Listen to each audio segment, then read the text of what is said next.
Are you ready for some poetry? I can't hear you. Ready for some poetry? Okay. So, there's a poet among us. Nadine Williams is a native of St. Mary Parish, Jamaica. She's an award-winning poet who's currently based in Brampton, Ontario. She's an author, an entrepreneur. She credits her success to the humble beginnings of reading under the kerosene lamplight to her family as a child, coupled with being reared by witty grandparents. I think I have the same kind of grandparents as you do, who spoke in parables all the time. In February 2014, Nadine was the recipient of the Deeds Speak Award from the York Regional Police and has several certificates of recognition from all levels of government. Over the last 10 years, Nadine's strong, authentic voice has reverberated in the caught the attention of many both at home and abroad. She hosted a community dialogue breakfast at North York Civic Centre, and she also spoke at the Black History Month event that was, I think Justin Trudeau was at that event here in Ottawa in 2018. So please give a very warm capital welcome to Brampton's finest, Nadine Williams.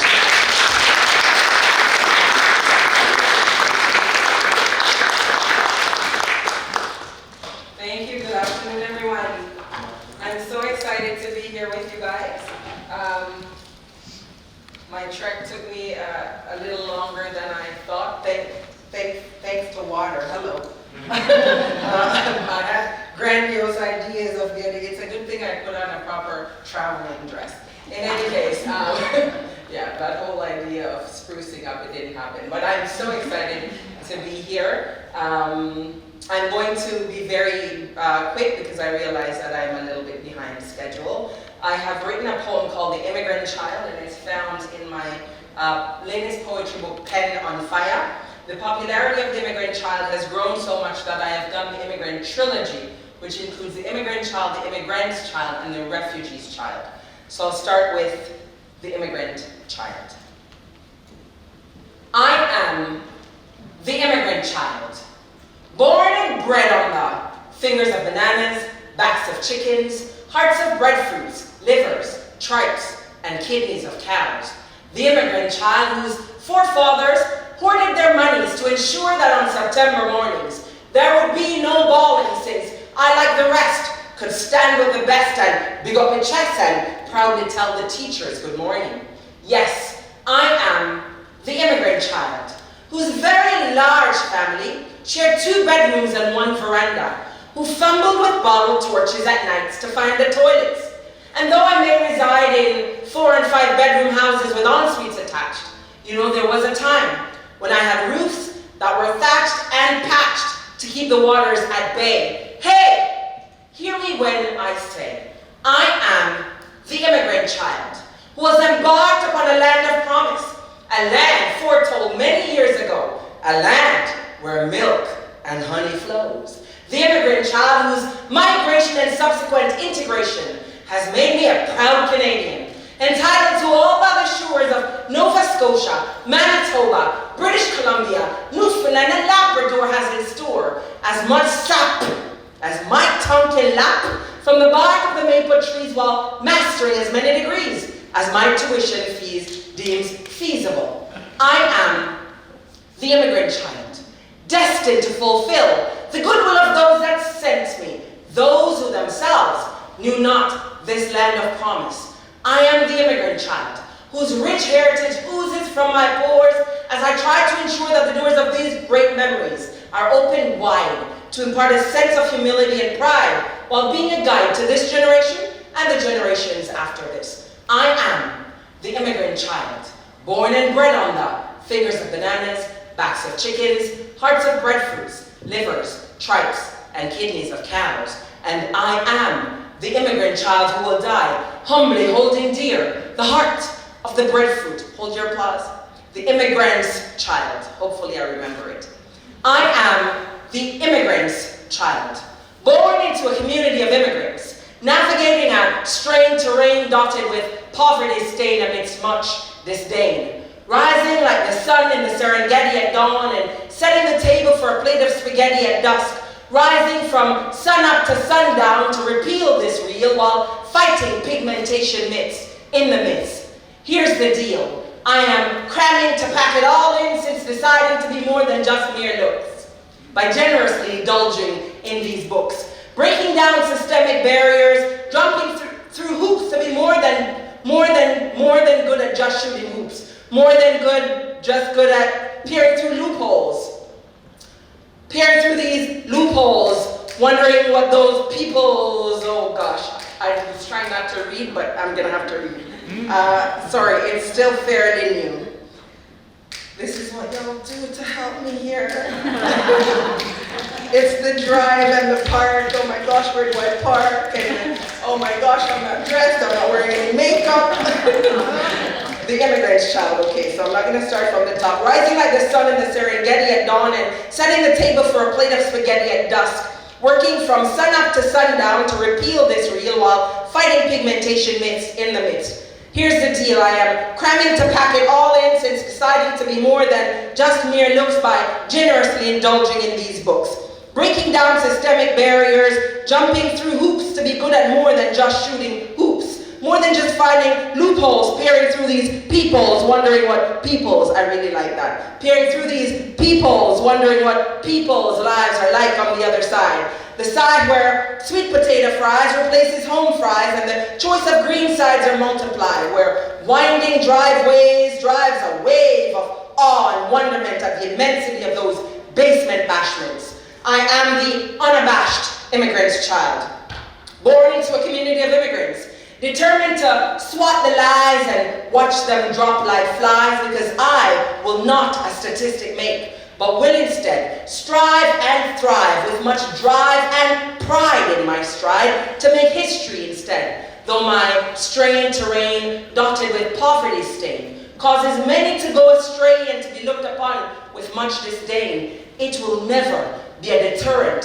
for the greatness that lies within me, for I will arise and realize the potential of an immigrant's child. Hold the applause, I know you're waiting. The refugee's child. I am the refugee's child, born on the run, somewhere in no man's land, a place where no man wishes to land, hoping to land a space in a place where destruction dare not follow our lead, where a leader's compassion beats their society's greed, sees our needs and sees the opportunity to cease our heart's bleed, wash our stains, mend our pains, drown our horrors, feel our sorrows. The refugee's child who hopes for a tomorrow where bed linen is not a luxury, empty tummies does not a lullaby make, atrocities does not adorn cities like ornaments, but celebratory cultural festivals is the new norm. Warm, colorful smiles replaces long, perilous treks for miles. By now, surely you've caught the gist. My soul longs for rest from this dreadful drift, cries for those whose taps are a mere drip, seeking to tap into resources, scarce or plenty, to help build a life of stability for the many refugees' children, still adrift amidst the rift, wrapped in rapt illusions, listening with rapt attention to the shrills that drowns the air in despair as shroud covered. They lay there amidst the thrill of the perpetrators, pursuing the serenity of an elusive, tranquil moment, while without falling apart in bits and pieces, while longing for the simplicity of Reese's Pieces, hoping that the contentions and condemnations will give way to considerations, end the cleansings, abate and obey the pleas of the world, to please, peace, be still. The refugee's child. Hold it. I didn't travel all this way not to show y'all this beautiful thing that I am working on. Y'all talk about taking up space. I heard something about taking up space. I plan to take up a whole lot of space. Thanks to my grandparents. You see, as I was driving up here, I reflected, I'm traveling to Vienna, Austria on Monday, and from there I go to Bristol, England for the African Caribbean Cultural Expo. and I was reflecting on my childhood and my grandfather. I'm meeting cousins in England, in Bristol for the first time. My grandfather had a brother that left for England when he was a boy working on the grazing sugarcane plantation. And of course he had just met my grandmother and all of that. So my mom was the first of 12 siblings to come to Canada. She brought along a few others, but we were left with grandparents. And my grandmother was the one that would leave all the time to go into the city, but my grandfather, he was the reader and the storyteller. And I thought about you know, what life was like for him back then. But in all the reading that he did, you know, people used to mock me as a child. I was very skinny and very tall, and I had a really pronounced head that came with a forehead. And they would call me all sorts of names, but I'll never forget my grandfather. He said, the sun, moon, and star rose, he told me it rose and set on my big forehead, and that confidence, let me tell you. So I've been creating Black History Month poster poems. Rooted was my 2019, but what I want to share with you guys is the amazing thing that is my 2017. It's called The Fabric of Our Being, and the original image is on my website, nadinewilliams.ca. But I am now in the process of erecting an international art installation project with respect to IDPAD, the International Decade for People of African Descent. Anybody heard of that? Still not a lot. I'm telling you, like, okay, honestly, how many people have heard? International Decade, People of African Descent. Do you see what I mean? So there's a need for it. So I'm embarking on this. So it involves a quilt at the bottom, and I'm going to ask my good friend over here if you can help me to hold it up. This is my first public unveiling. I brought it along because the couple private unveilings, they bought it right away. So, so I'm currently having others made. This is the quilt portion, and I'll read the poem because the poem is very relevant to it. The poem is a part of the quilt. Okay, so we're gonna make space because we want them to see it. Where's the top? This is the top. So this end is yours. But first we're gonna we gotta give them a nice surprise. I'll read the poem. I think I'll read the poem and then turn it around. Sounds good? Tightly woven into Canada's fabric, 150 years. So I should put that into context. So it was 2017, Canada 150. I will be removing the 150. There's a bit of controversy, as you guys might have read. So I'm going to take out 150 and I'm going to put generation strong. So wherever you hear me say generation strong, there lived 150. Tightly woven into Canada's fabric, generation strong. Yes, we've been here all along. Certainly not of our own free will, but in search of freedom song. Not newcomers on the fringes as some would have us believe. Look closer to the center, if you please. You will see us living the Canadian dream, once a nightmare to our ancestral stream, crossing many rivers, valleys, and streams. We've come a mighty long way. Though it's been a hard road to travel, we will not unravel, but will revel in the beauty and multicultural fabric of our home and native land. Generation strong, you best believe we've been here all along. The fabric of our being. Isn't the quilter so amazing?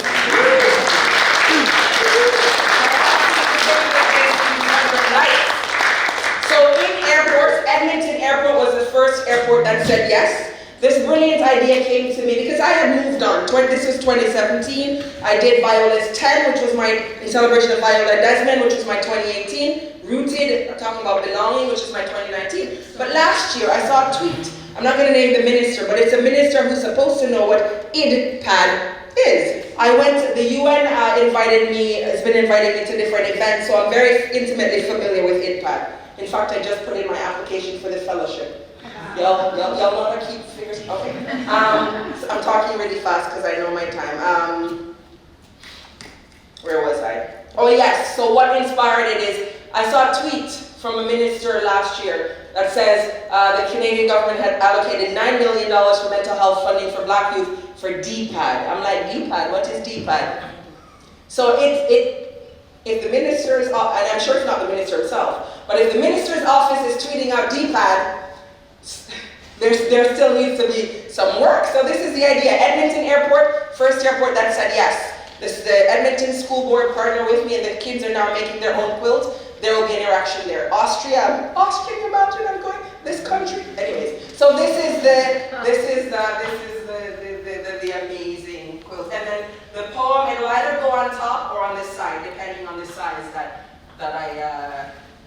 So thank you guys so much.